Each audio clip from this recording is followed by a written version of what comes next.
Hello everyone, অনুপমার কিচেনে সবাইকে welcome জানাই। নিরামিষের দিন হলেই মনে হয় যে আজকে কী বানিয়ে খাওয়া যায়। নিরামিষের দিন মানে কিছু খেতে ইচ্ছাই করে না, ভালো লাগে না ওই একঘেয়েমি তরকারি খেতে। তো বাড়িতে আলু পটল ছিল আর এদিকে দুধও ছিল, তো ভাবছি যে একটু ছানার ডালনার মতন করে নিই আলু পটল দিয়ে, তো একটু নতুনত্ব ভাবটা আসবে। তো প্রথমে ছানাটাকে ফাটিয়ে নিয়ে ওর মধ্যে ময়দা লবণ হলুদ দিয়ে ভালো মতন করে হাতে চটকে চটকে মেখে নিচ্ছি। নিরামিষের দিন এই যে রান্নাটা দিয়ে খেলেও তাও একটু ভাত মুখে রুজবে। আমার নিরামিষের দিন না এই নিরামিষ তরকারি খেতে খেতে আর ভালো লাগে না। তো সেই জন্য আমি এদিকে আলু পটলটা কেটে ধুয়ে রেখে দিয়েছি, আর এদিকে দেখো ছানাটাকে অল্প মতন করে এখানে গোল গোল শেপ করে নিয়েছি। ছানাটা খুব বেশি ছিল না, অল্পই ছিল, অল্পই হয়েছে দুজনের জন্য, ঠিকই আছে। এবার আমি তেলটা গরম হয়ে গেছে, লো হিটে আমি একদম সুন্দর করে এগুলো ভেজে নিব।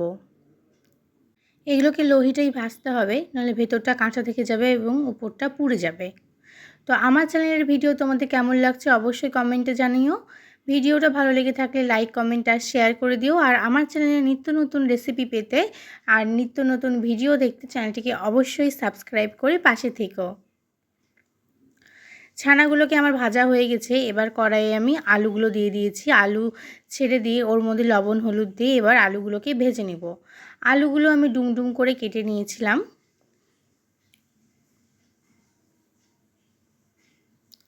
আলু আমার ভাজা হয়ে গেছে, এবার তেলে আমি পটল ছেড়ে ওর মধ্যে লবণ হলুদ দিয়েছি।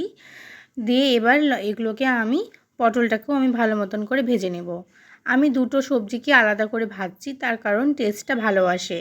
একসাথে ভাজলে কোনোটাই ঠিক মতন ভাজা যায় না। আর পটলগুলো না একসঙ্গে যদি আমি ভাজি তাহলে আলুটা ভাজা হয়ে যায়, পটলটা না মনে হয় যে ভাজাই হলো না, কাঁচা কাঁচা থেকে যায়।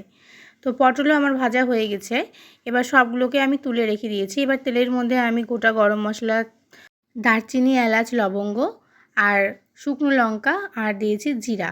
আর এটা দেওয়ার পরে আমি এখানে দিয়েছিলাম ক্যাপসিকামটা প্রথমে ভাজিনি, তাই এখন আমি ভেজে নিচ্ছি।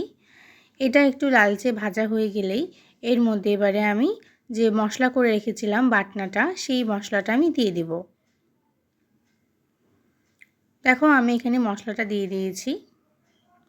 মশলাটা দিয়ে আমি ভালো মতন করে কষিয়ে নেব।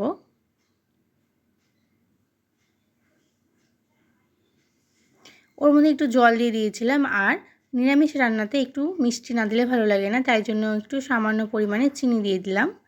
আর এখানে একটু হলুদ লবণও দিয়েছিলাম, সেটা দিয়ে আমি এটাকে ভালো মতন করে কষিয়ে নেব।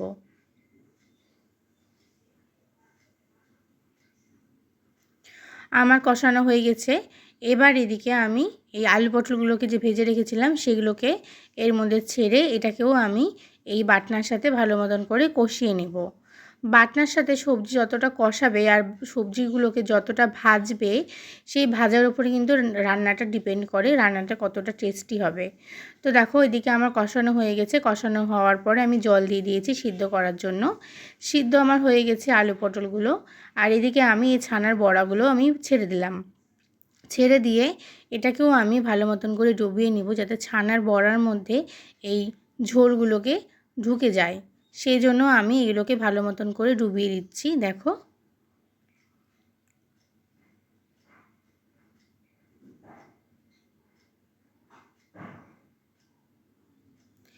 এরপর এখানে আমি ভাজা মশলা আর ঘি আর গরম মশলা দিয়ে নামিয়ে নিয়েছিলাম।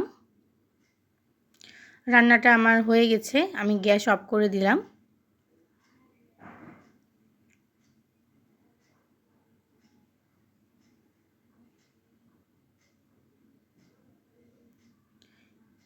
তোমরা এরকম ছানার ডালনা কিভাবে বাড়িতে বানিয়ে খাও কমেন্টে অবশ্যই জানিও। আমার হয়ে গেছে ছানার ডালনার এই রান্নাটা, রেসিপিটা। তোমাদের কেমন লাগলো ভিডিওটা অবশ্যই কমেন্টে জানিও, লাইক কমেন্ট আর শেয়ার করে দিও। চলো টাটা সবাইকে, দেখা হচ্ছে নেক্সট ভিডিওতে। Thank you.